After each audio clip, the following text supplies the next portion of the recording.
Bonjour, bonjour, c'est Julie.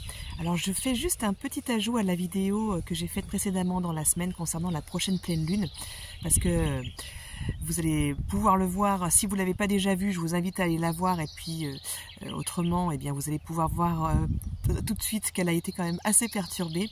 Et j'avais envie d'ajouter une info que j'ai pas pu donner du coup parce que j'ai perdu un peu le fil de mes idées pendant cette vidéo. Et qui est qu'on peut avoir en ce moment, je ne vais pas vous l'apprendre je pense, pas mal de colère, pas mal d'agacement pour dire le moins, et beaucoup de colère probablement, qu'on peut ressentir, des colères qui peuvent être à nous, des anciennes colères de choses qui remontent ou d'anciens empêchements qui remontent, et puis aussi des colères qui ne nous appartiennent pas forcément. Et je pense que vous avez pu remarquer que la tension, elle est vraiment palpable ces derniers temps, la colère est vraiment palpable, et que il suffit de rien du tout pour mettre le feu aux poudres, et que en général les ambiances dans les divers endroits qu'on peut fréquenter, c'est plutôt à couteau tiré quoi. Donc évidemment il s'agit ici de pouvoir discerner ce qui nous appartient de ce qui nous appartient pas et qui est au collectif, ce qui ne veut pas dire qu'on n'est pas impacté. Et qu'il faut essayer de faire au mieux avec ça, et généralement d'y voir clair avec là où on en est, avec ce qui peut revenir, ressurgir pour nous personnellement, ça peut aider à prendre un petit peu de distance, et à savoir ce qu'on prend, ce qu'on prend pas. Mais il est probable que ce soit un peu difficile en ce moment de s'auto-réguler finalement.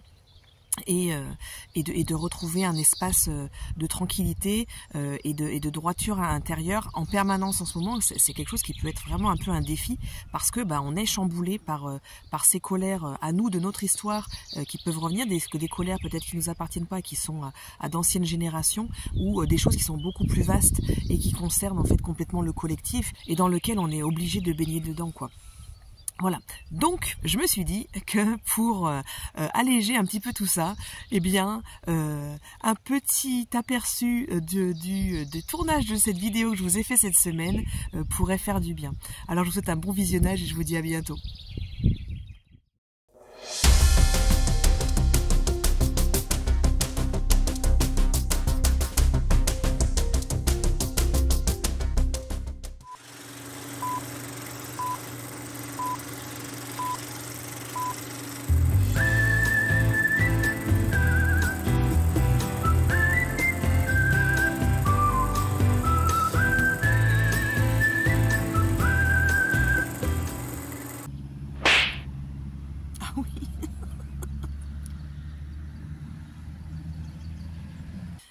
Et de ce vers quoi on tend, de nos rêves et de nos idéaux. Dans la mythologie romaine, c'est Zeus dans la mythologie grecque. Et donc, la plus grosse planète du système solaire, c'est la première planète qui est au-delà de la ceinture. Merci pour le poète-poète. Je sens que je vais avoir des bruits, bon c'est pas grave. En astrologie, avoir des voitures partout. Avec Uranus. Bon alors, voilà, je suis dans mon jardin. Enfin, il fait suffisamment beau pour que je puisse être dans mon jardin. Donc forcément, on va avoir du monde qui va passer à côté. Des voitures, des tondeuses et compagnie. C'est voilà. Ça fait partie des petits tracas qui illustrent bien l'agacement qu'on peut avoir justement en ce moment dans l'empêchement de nos idéaux et l'empêchement de la réalisation de ce qui nous tient à cœur, ce qui peut être complètement d'actualité actuellement quoi. Et du coup, qu'est-ce que j'étais en train de dire ? Uranus étant le mental supérieur, c'est-à-dire cette partie du mental qu'on ne peut pas contrôler et qui n'est pas vraiment un changement de point de vue au sens propre, c'est-à-dire que est dirigé vers la concrétisation, cet aspect pragmatique.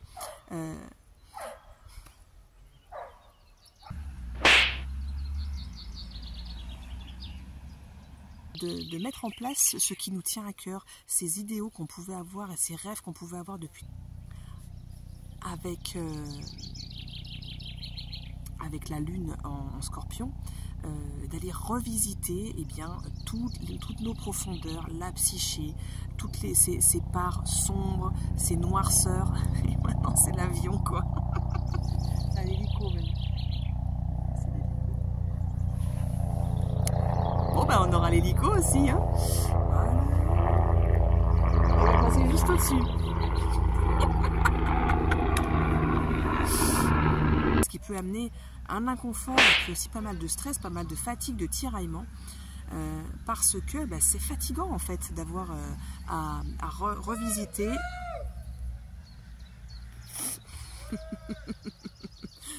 d'avoir à revisiter